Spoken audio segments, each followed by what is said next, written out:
प्राचीन काल में सत्यव्रत नाम के एक राजा राज करते थे। वह प्रतिदिन पूजा पाठ किया करते थे। उनके पास किसी भी चीज की कमी नहीं थी। वह धन दौलत से लेकर हर प्रकार की सुविधा से समृद्ध थे। हालांकि इसके बावजूद भी राजा की एक अभिलाषा थी जिसे वह पूर्ण की चाह रखते थे। दरअसल राजा सत्यव्रत को किसी प्रकार से स्वर्गलोक जाने की इच्छा थी। वह अपने जीवन में कम से कम एक बार स्वर्गलोक के सौंदर्य को देखना चाहते थे, लेकिन उन्हें इसका मार्ग नहीं पता था। इधर दूसरी तरफ ऋषि विश्वामित्र अपनी तपस्या के लिए घर से बाहर निकले। चलते चलते वह अपनी कुटिया से काफी आगे चले गए थे।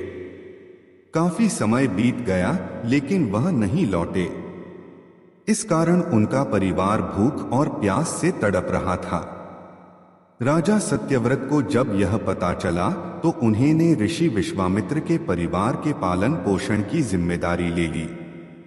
कुछ समय बाद जब मुनिवर लौटे तो वे अपने परिवार को कुशल देख काफी प्रसन्न हुए। उन्होंने पूछा कि उनकी अनुपस्थिति में किसने उनकी देखभाल की।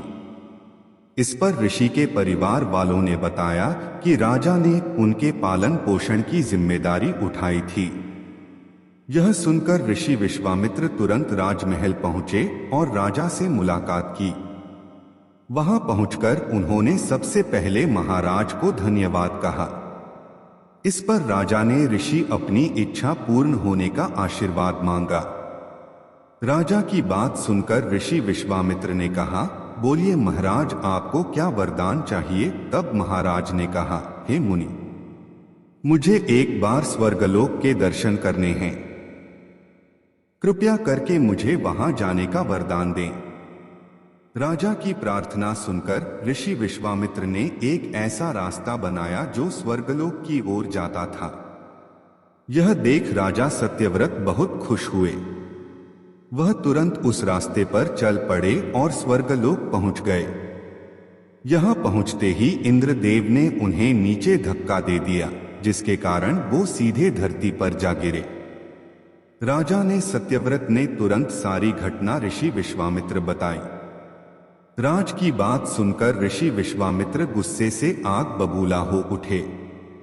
उन्होंने तुरंत सभी देवताओं से इस बारे में बात की और इस समस्या का हल निकाला, जिसके बाद राजा के लिए एक नया स्वर्गलोक बनाया गया। नए स्वर्गलोक को पृथ्वी और देवताओं के स्वर्गलोक के बीचों बीच स्थापित किया गया था ताकि किसी को परेशानी न हो। नए स्वर्गलोक से राजा सत्यव्रत तो बहुत खुश हुए, लेकिन विश्वामित्र को एक चिंता लगातार सता रही थी। उन्हें डर था कि नया स्वर्गलोक कहीं जोरदार हवा के कारण गिर न पड़े। अगर ऐसा होगा तो राजा सत्यव्रत दोबारा से धरती पर जा गिरेंगे। काफी सोच विचार के बाद ऋषि विश्वामित्र को एक उपाय सूझा। उन्होंने नए स्वर्गलोक के नीचे एक बहुत लंबा खंभा लगा दिया ताकि उसे सहारा मिल सके। ऐसी मान्यता है कि नए स्वर्गलोक के नीचे लगाया गया खंभा एक विशाल पेड़ के तने के रूप में बदल गया। यही नहीं, कुछ समय पश्चात जब राजा सत्यव्रत की मृत्यु हुई तो उनका सिर एक फल में तब्दील हो गया।